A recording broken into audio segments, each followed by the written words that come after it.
مجھے سوال آپ سے یہ کرنا ہے کہ آپ جیسے جانتے ہیں سب کہ ہمارے جو معاشرے میں جو فتنہ ہے، ہمارے جو بچے ہیں، شاید جس وقت ہم نے ان کو اسکولوں میں ڈالا یا جو سوشل میڈیا کا پریشر ہے ایوری تھنگ، تو آپ آج کل کی یوتھ کے لیے کیا ایڈوائس دے سکتے ہیں ہم پیرنٹس کو؟ دیکھیں ہماری جنت کیا جنت ہوگی جہاں ہمارے بچے نہ ہوں. بہت مشکل ہے کیونکہ آپ دیکھ رہے ہیں ہر طرف سے media is playing such an important and such a difficult role کہ ہم پیرنٹس کے لیے اس چیز کو سنبھالنا بہت مشکل ہو گیا اینڈ آل آف دیٹ. اور میں ایک واٹس ایپ پہ میسج مجھے ملا کہ what will happen to my children when I die, but سوچنے والی بات یہ ہے کہ what will happen to my children when they ڈائی.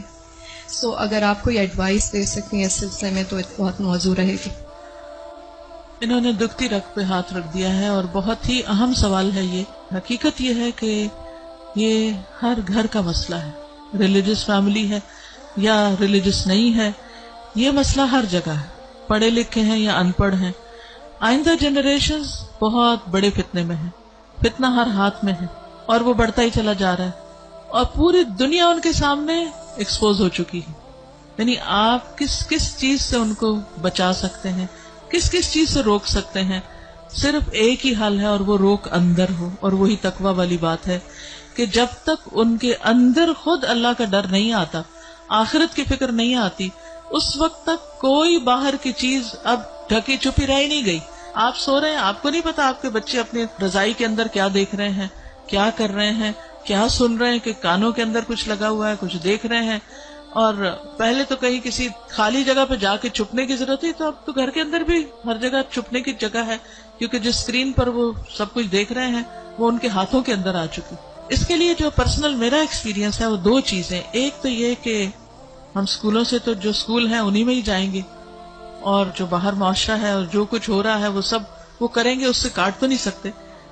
میں نے سب سے زیادہ جو دعائیں مانگی ہیں، رو رو کے مانگی ہے، سجدوں میں پڑھ پڑھ کے مانگی ہے، وہ اسی کے لیے مانگی ہے کہ اللہ میرے بچوں کو ایمان دے. یہ صرف پچھلے 5 سال میں جتنی چینجز آئی ہیں وہ اس سے پہلے شاید کئی 100 سال میں نہیں آئی تھی. اور پھر دوسرا کیا کیا، یعنی اللہ تعالیٰ سے خود ہی مانگا. دوسرا یہ کہ ہر تھوڑے عرصے کے بعد عمرہ، اللہ کے گھر چلو، کیونکہ اللہ کے گھر کا جو جلال ہے، اور اللہ تعالیٰ اگر انسان کو کہیں سب سے زیادہ محسوس ہو سکتے ہیں تو وہ بہت جگہ ہے. یعنی ہمارے ملک میں، ہمارے گھروں میں، ہمارے ماحول میں وہ فیلنگ نہیں آتی جو وہاں جا کر آتی.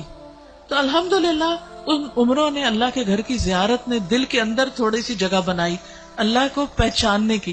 کیونکہ جب تک اللہ کو بچے پہچانتے نہیں، اس کی عظمت کو محسوس نہیں کرتے، وہ اللہ سے ڈر نہیں سکتے، تو وہ تقویٰ نہیں آتا دل میں. تو اس سے یہ ہے کہ وہ ایسی جگہ ہے جہاں اللہ ماشاءاللہ سب کو جا کر یقین ضرور آتا کہ کوئی ہے ایک جس نے یہ سب کچھ بنایا. پھر اس کے بعد یہ ہے کہ قرآن کا علم. میں نے سب سے زیادہ تکلیف دہ مرحلہ گزارا کہ جب میں نے اپنے بیٹے کو قرآن پڑھایا، تو پھر میں نے یہ ٹھان لی کہ کچھ بھی ہو مجھے اس کو پڑھانا ہے.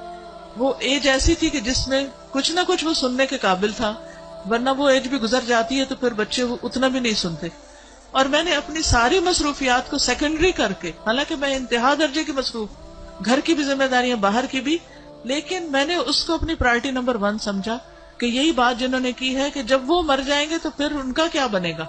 یعنی ہمارے مرنے کے بعد تو جو ہوگا سو ہوگا، ان کے مرنے کے بعد ان کی قبروں کا کیا حال ہوگا اور ان کی آخرت کا کیا ہوگا. تو اللہ سبحانہ وتعالیٰ نے قرآن مجید میں فرمایا قوا انفسکم واہلیکم نارا، اپنے آپ کو اور اپنے گھر والوں کو آگ سے بچاؤ. ایمان والوں کو خطاب ہے کہ اے ایمان والوں اپنے بچوں کو آگ سے بچاؤ.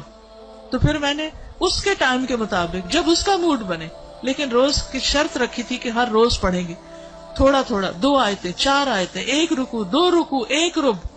اور اس طرح کر کر کے میں نے پورا قرآن اس کے ساتھ پڑھا کہ مجھ سے نہیں ڈرے، اللہ سے ڈرے. میری خاطر نماز نہیں پڑھے، اللہ کی خاطر پڑھے. میری وجہ سے کچھ مت چھپائے جو دیکھ رہا ہے، اللہ سے ڈر کے چھپائے. تو یہ کسی حد تک فائدہ مند ہوا.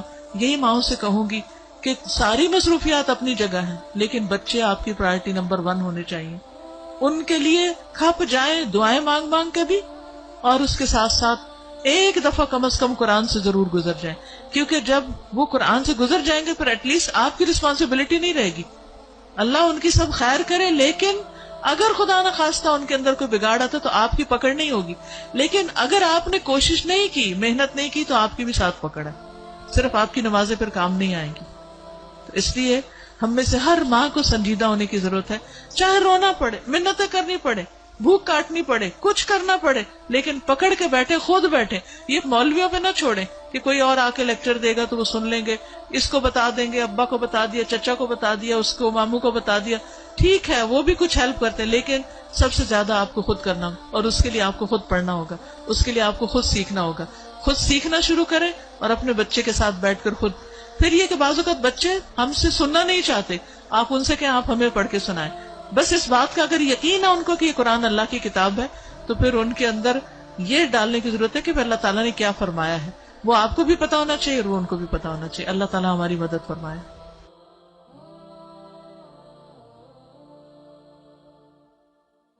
ربنا هب لنا من ازواجنا وذرياتنا قرة اعين واجعلنا للمتقين اماما.